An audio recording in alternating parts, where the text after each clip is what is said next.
Hey guys, just jumping on a minute late. It's week 70 and want to talk about the basics and also respond to your comments to my post on Monday. And I just want you guys to know that you are not alone. I've been hit hard recently. Hey Adam, glad you could make it. I've been hit hard recently with just all kinds of flashbacks and panic attacks and all the fun stuff that comes with trauma and suicidal ideation and just extreme overwhelm. And so I've experienced it and I'm still experiencing it. So know that you guys are not alone in whatever you're going through, whatever is overwhelming. So this group is all about the intuitive aspect of fitness and really being in tune with our bodies, our needs, the healing process, prioritizing that over everything, because the typical approach to fitness focuses on getting results and overcoming and challenging ourselves and kind of proving and earning. And that approach neglects the body. That approach, taken to its extreme, is how many things are approached in our society. Just, it doesn't matter what it takes. Destroy your own well-being in order to reach the goals, reach the objectives, and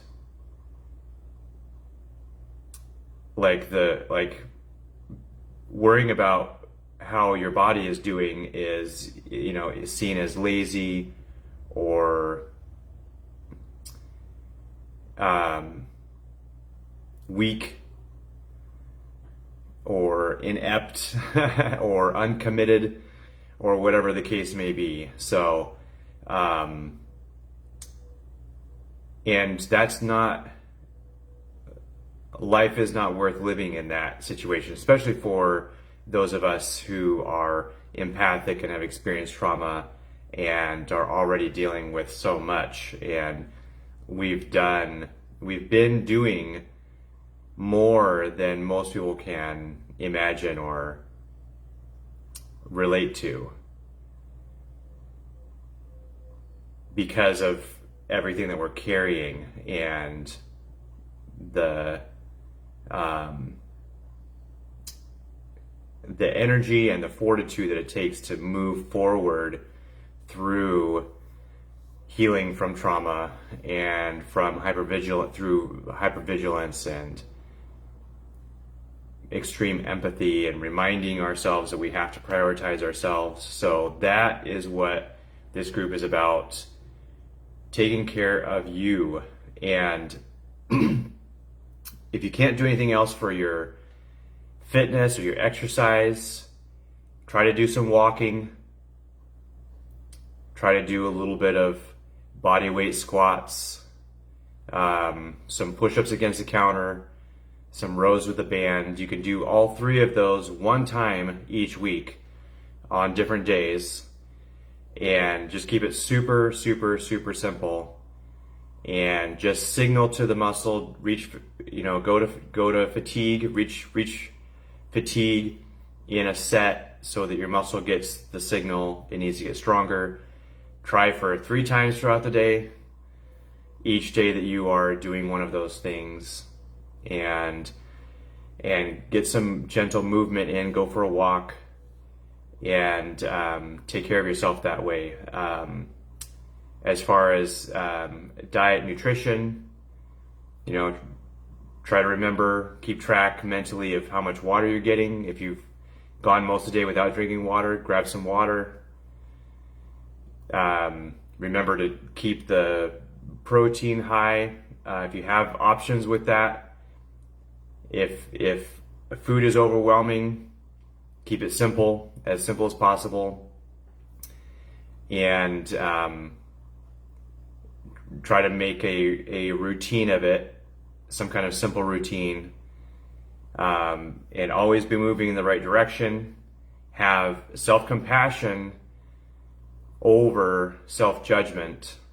So if any of these areas you've done better with in the past, and you know that your current routine is not optimal, have compassion on yourself rather than judgment. Witness yourself. See, know where you are in the current moment, and witness yourself the way a healthy mother witnesses her child and has love, whether the child is having a meltdown or whether the child is quiet and happy. So have that kind of self-compassion, and have your own back. Be supportive of your own needs and even desires as you move forward. And then in relationships, remember to prioritize yourself at least as much as everyone else. Eventually, you'll get to the place of supporting yourself more than everyone else, because you are the only human on the planet responsible for you. There's no one else more responsible. So it makes sense that you would prioritize yourself more than you prioritize anyone else, no matter the relationship and no matter how much you care. And there's a slight difference with children at certain stages, obviously, but there still is no one else more responsible for you than you, and your children are watching your example of how you take care of yourself. So continue to do that and set a good example to your kids of how you want them to take care of themselves. And you do that for yourself. So we'll dive into these comments. I posted on Monday this quote from Brianna Weister West. Remember that the minute you take your first step into the life of your dreams, the first to greet you there will be fear. Nod, keep walking.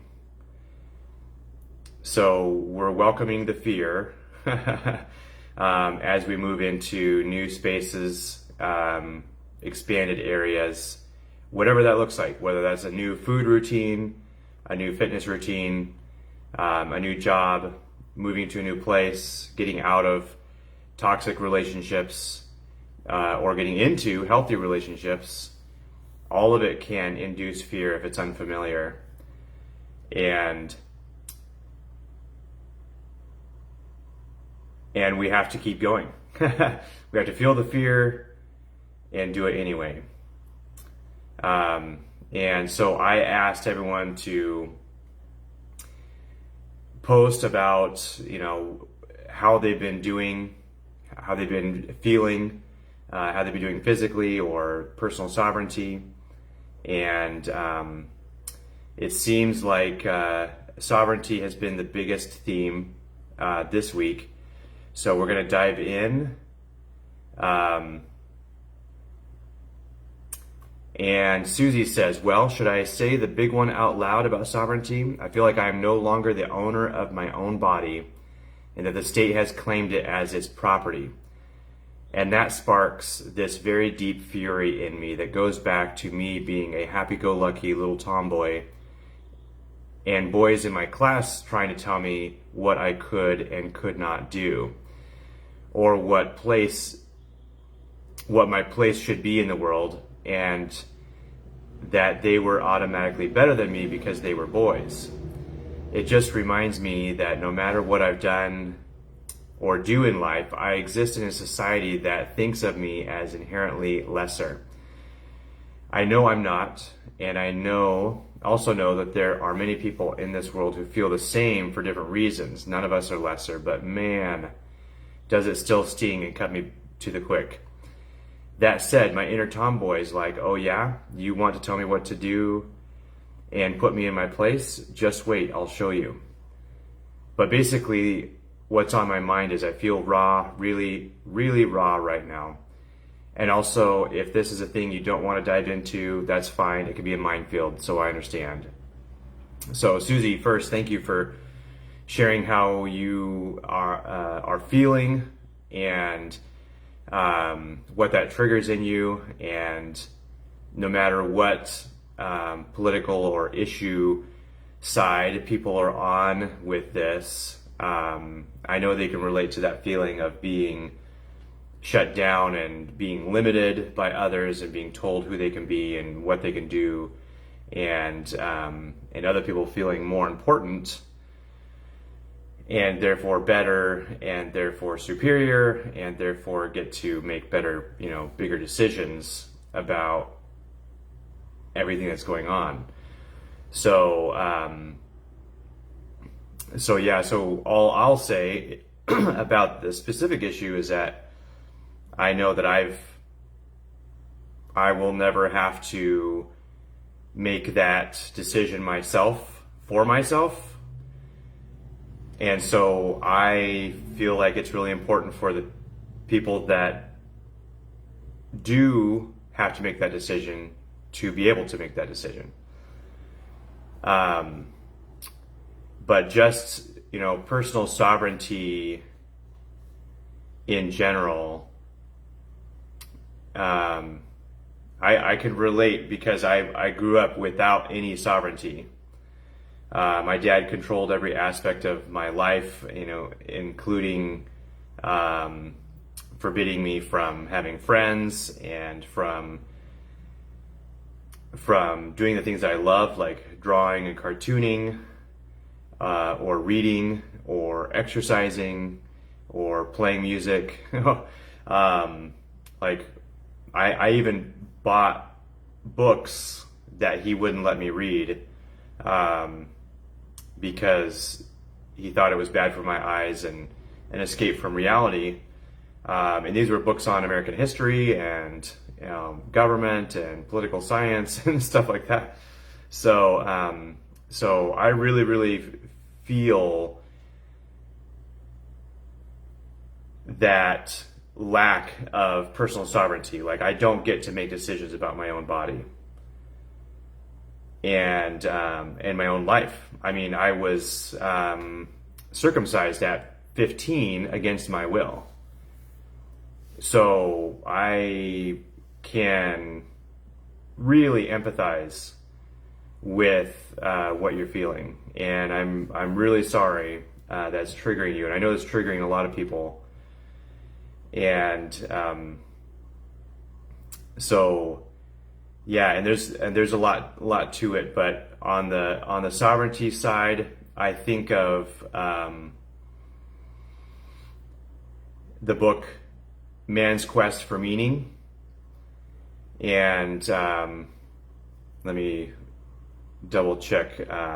Sometimes my mind just goes blank, and and I his name is almost there. Viktor Frankl. So, and he was in a German concentration camp, and he had been a psychologist, and so he was observing how people were reacting to the trauma of. Yep, thanks, Adam. Viktor Frankl. The trauma of being in that terrible experience of, the Nazi concentration camp and the absolute dehumanization of that experience. And he observed that there was nothing more powerful than the human will, and that he got to decide who he was and what his beliefs were and what he thought about life and the world, no matter what was going on and how much he was controlled and demeaned. And that's an incredible level of personal awareness and personal sovereignty. And I'm inspired by that, to trust in that and believe in that, no matter how much my freedom is limited and how much my personal power is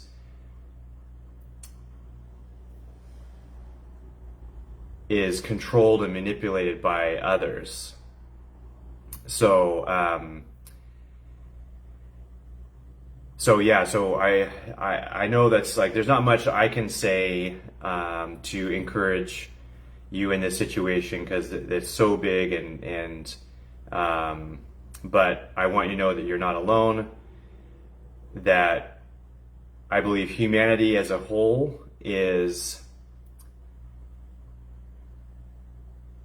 struggling with identity and personal sovereignty and what that means. A lot of people are in the victor, aggressor, savior paradigm, where their belief system is that there's only those roles that people can be cast in. And so if you're the victim, then you can try to inflict some kind of control and terror and punishment on the aggressor, and maybe see yourself as the savior in that situation. But often what happens is people just switch roles, and without realizing it, when you go to the point of deciding for everyone else what they should believe, or at least legalize your viewpoint over everyone else's, and you don't allow personal sovereignty, then you might see yourself as the hero and not realize that you're being the aggressor. So it's really easy to switch the roles, and I believe that we can be all roles, and also we can step outside of that limited view and become the observer, and not necessarily identify as any one of the roles, because we do play all roles, and we are all roles at the same time, because sometimes people will, someone being the hero is the aggressor to someone else, and you might also see yourself as being the victim.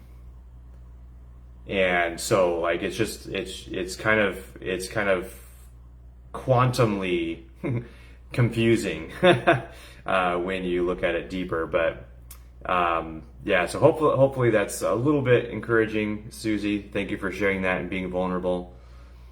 Andrea is also talking about personal sovereignty. I am on a cross-country road trip right now with my 3 kids, left 2 weeks after divorce was finalized, which is sovereignty in itself. And the fear aspect has come mainly from friends and family cautioning me about how dangerous it is to travel by myself with the kids, aka without a man. I feel confident about my ability to handle every aspect of what could go wrong. We have been on many road trips and have manifested a bubble of protection around us. It is a disappointing feeling that I even have to worry about my safety as a woman, and that others feel the need to worry about me. I bought keychain mace, a mini size mace, and a can of bear mace handy in the car.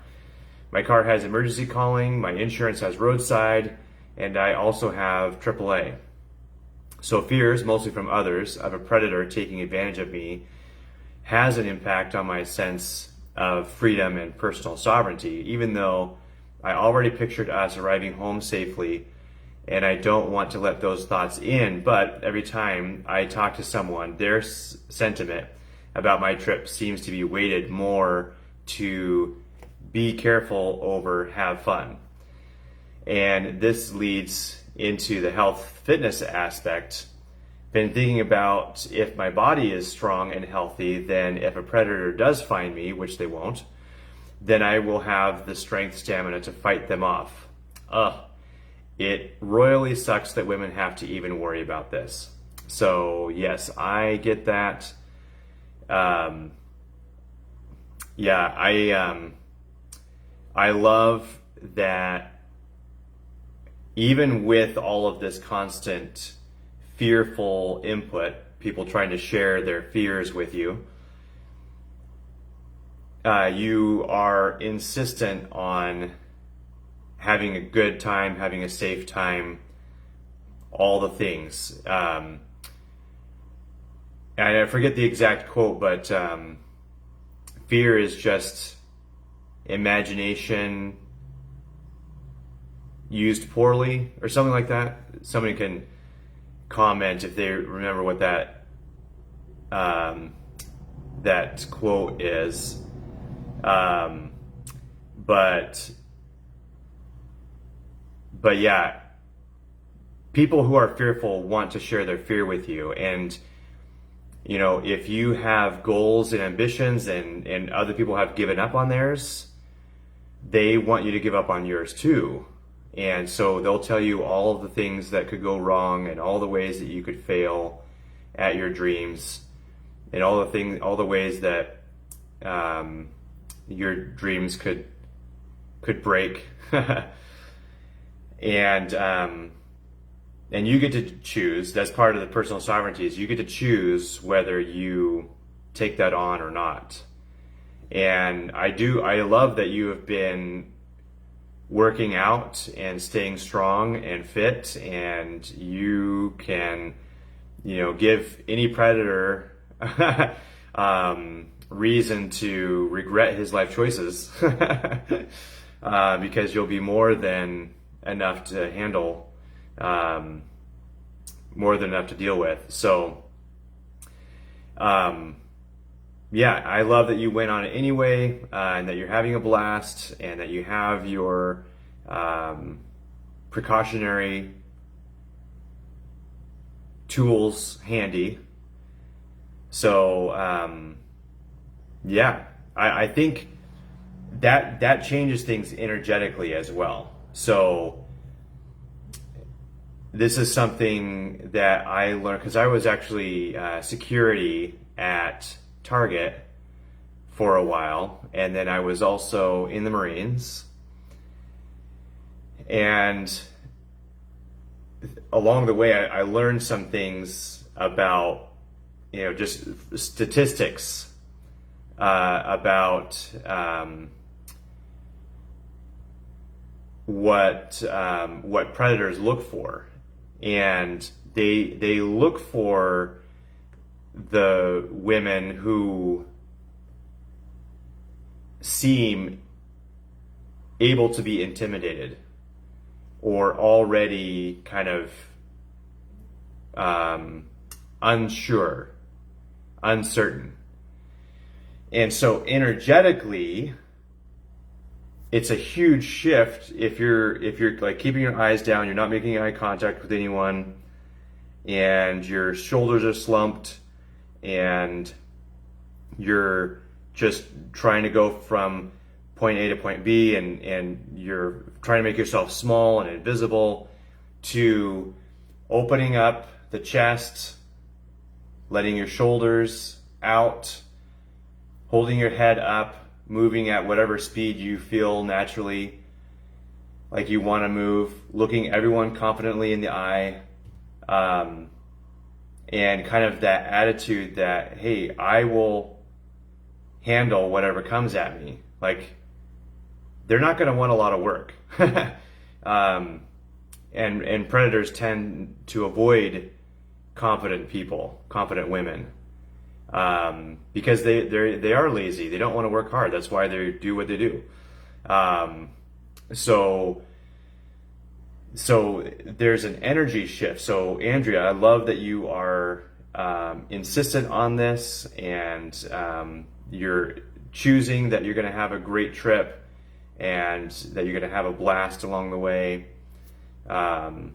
And that's so important, and that changes things energetically, and that makes you less appealing energetically.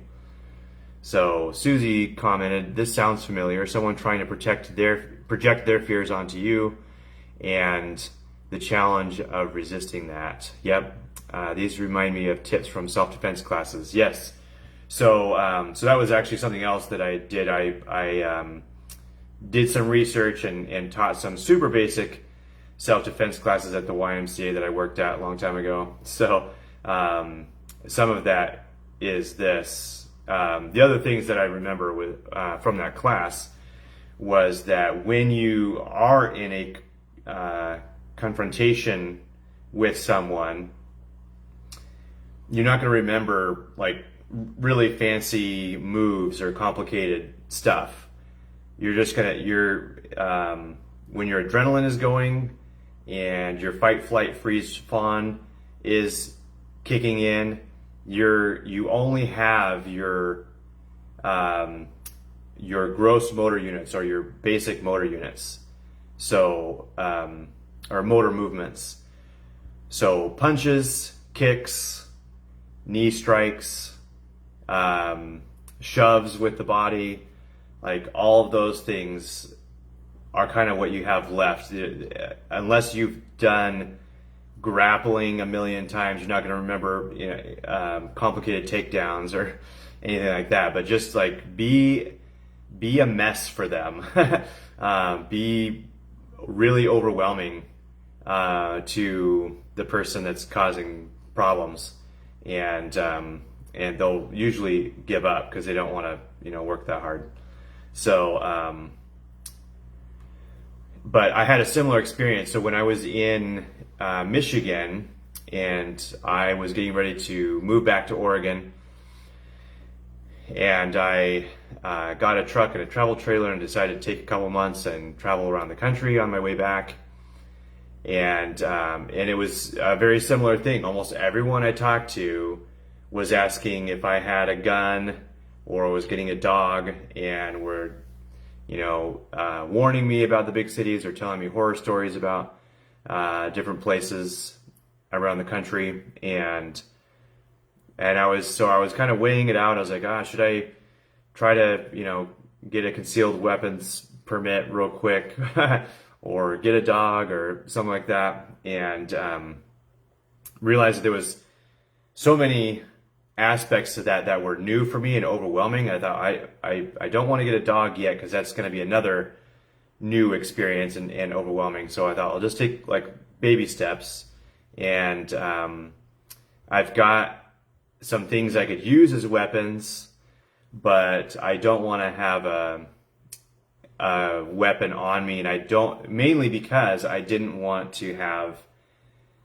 be in that mindset, kind of like what Andrea is talking about, where I'm on the defensive and I'm looking for evil. Usually what you look for, you find, and you kind of attract where your attention is. And so I thought, you know what, I'm going to be fine. I'm going to be safe. And I had my bike attached to the back of my travel trailer, just with a bike cable, and I had my kayak tied down, clamped down on the back of my pickup, and I traveled 10,000 miles around the country, 9 weeks, and no problems with people. Nothing was stolen, no vandalism. just had really good experiences, really positive experiences everywhere I went. I got a flat tire on the trailer when I was going through Arizona, and they had the 90-mile-an-hour winds, or 120-mile-an-hour winds actually. But and that was really scary, overwhelming, because it popped on the side that it was blowing toward, and so I had to figure out. I didn't have a good jack for it, but I had some boards, so I was able to just kind of over a couple hours manage to get the spare tire on there, and then I was able later on to get a brand new tire, and just everything worked out. Some scary moments, but everything worked out. So I stayed safe and trusted that energetic perspective on it. So thanks for sharing, Andrea. All the best on your road trip and with your kids. It'll be awesome to see or hear how that goes. So Catherine says, as far as personal sovereignty, I've been feeling empowered. I've lived about 45 years of my life dependent on the approval of others. The last 3 years have been a steep climb of claiming personal responsibility over my life. It was so frightening at first, but now I find myself excited and almost giddy with new experiences. It feels good. Of course, the hard part is personal accountability when I'm not as consistent as I'd like to be. But then I remember the importance of self-compassion.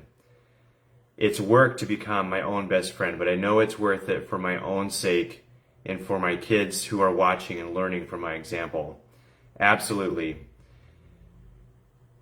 It's, like you said, 45 years of depending on the approval of others, and then the last 3 years of really taking ownership of your life for yourself. That's a huge change. That's a huge transition, and something to be extremely proud of, and to have endless understanding and compassion for the ways that might be a challenge and might be overwhelming. So yeah, that is massive, and really, really beneficial for your kids to be able to witness that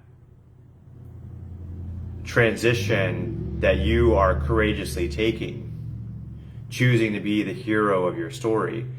And that's such a good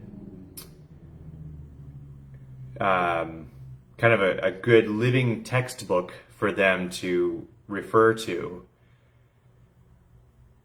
when life challenges them to step up in bigger ways and take on more responsibility and step out of their comfort zone. They'll know that's just what you do because mom did it. So yeah, great job. It is overwhelming. It is unfamiliar at first, but you are amazing. So good job. Thanks for sharing that, Catherine. And Lori, I can relate so much to all of the previous replies. And last week's live, I think it was last week, had a very impactful statement in it about trusting our bodies to heal even when it's not as fast or as apparent as we wish. That was like a magic tonic that relieved a ton of the judgment that I've had toward myself as I near the second anniversary of this broken ankle, which still hurts, grr. It's actually tons better and only hurts a little bit. But now I live with the almost constant fear of being bedridden again. I had no idea I'd lose so much muscle while the bone healed, but I've been as patient as I could. And this week, I'm seeing actual progress. That's cool. Tiny baby steps in the healing direction are worth celebrating. Absolutely. So, good job, Lori. There have been studies where they take different people at a variety of age groups, and have them all start strength training for the first time in their life, and they measure the results in bone density, muscle density, and strength, and all of that. And the group that accelerated the most, that benefited the most, were those in their 70s and 80s. So try to remind yourself of that when you've had this setback for the last couple of years. And so, it feels obviously monumental to you because you've lost some progress, but you've actually been doing this stuff before. So you're going to have even more benefit than those people that are doing it the first time, because your body remembers. And so as you insist on continuing to walk and do leg strengthening exercises and even simple stuff like heel to toe raises, rocking back on the heel, up on the toes, and just really testing those muscles and those bones that they're attached to, and doing squats and lunges and all of that stuff, it's going to come back. Like, the body is made to adapt to what you do regularly. So even if there is a setback of a few years, you can get that back. You can get your strength and bone and muscle density and energy back again. So, and that's really encouraging that you're already seeing progress this week and that it's hurting much less. I've had a thing with my left knee, medial side of my left knee, since 2020. My suspicion is that it was the combination of playing pickleball on a kind of a slick surface and lunging for a ball in just kind of the wrong way, and feeling a twinge inside my left knee, and the previous few months, because it was just after the lockdown, we were able to do this outside in someone's private property. So it was kind of the first time we were really being active in a while. I had kept up on my personal workouts, but I had been teaching some fitness classes the previous 2.5 years. So, previous 2 years, and even before that. But yeah, so I had been doing at least weekly foam rolling and full body stretch routine and kind of body weight strength, teaching these classes and stuff. And so I know that was beneficial to me to have that every week in addition to my own workouts. And so then during the pandemic, I was only doing my personal workouts in my trailer because that's where I was living, and didn't have a lot of room and didn't have a lot of equipment. And so I hadn't been doing quite as many or as intense workouts, and then I was playing on this kind of slick surface. It was an outdoor sport court with that plastic grid type flooring that allows the rain to dry up real quick. So I overextended something in my medial left knee. And I didn't really think about it till afterward, and it kind of swelled up. The whole knee swelled up, and I just kept an eye on it. Every time I played pickleball, it would swell, and it never really hurt, never really got worse. It just swelled, and I couldn't sit on my heels anymore in a squat because it was swollen, and it hurt to bend that far, and so that was pretty unusual, and that was discouraging. And it kept going. And last fall, I think it was, I was having acupuncture for it, and it was like 1.5 years in, and that started helping. And now it's almost completely gone. So it's been just over 2 years, and it's almost completely gone. I can almost do the full squat. There's just a little bit of swelling left, and I have to practice the same thing. Really being patient with myself, really trusting the body. I've still been able to play pickleball, too much, and I played 5 hours on Sunday and didn't really have any issues with the knee. It's just kind of low grade residual swelling. So I think I probably just need to remind the knee that it's actually better. Someone demoed a good stretch for it, and that's you roll up a little towel, a little hand towel, place it under the knee, and then bend into it and kind of stretch out the whole knee complex. And I did that a couple times last week. I need to do that. I need to remember to do that again, do it more consistently. And it really helped, because I think sometimes the tissues that have experienced an acute injury for too long just get used to their state of being, and they have to be reminded that they're actually functioning well. So that's what I'm working on with my knee. And I remember when I broke my collarbone playing soccer, someone plowed into me and I slammed into the ground and popped the collarbone right here. That was really scary, because all of a sudden I couldn't do anything upper body really. And I'd been, working on my pull-ups and getting really good at those, and push-ups and bench press and shoulder press and all the things. All of a sudden I couldn't do anything upper body. It was just like, this is so weird. What if I could never do this again? You have those thoughts. And I just kept trusting, and I was actually able to do 5 pull-ups 5 weeks later. And I started doing incline push-ups on a staircase 4 weeks later. And that was because I just kept moving it. It was really painful, but I knew the difference between good pain and bad pain, and pain that was indicating more damage. And I just kept trusting my body's healing process, and it got better. It got better really fast, way fast. I was supposed to wear a sling for 6 weeks and then start rehab.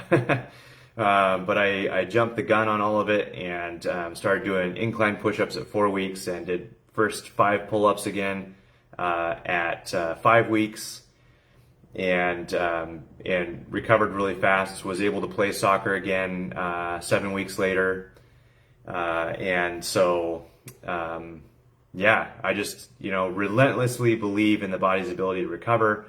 Sometimes we do really need to allow the rest and recovery to happen, but we can be supportive in that journey as well. Not overdoing it, but supportive, and kind of challenging in a good way. So and all of that comes back to listening to your body, using your intuition, trusting that your body is wise and wants to be whole and will recover, and is moving toward that along with you. So thank you for sharing that, Lori. That's encouraging. You've got this. We're cheering you on, and hopefully the rest of your week goes well. Wishing you all the best, and we'll catch up soon. Love you guys.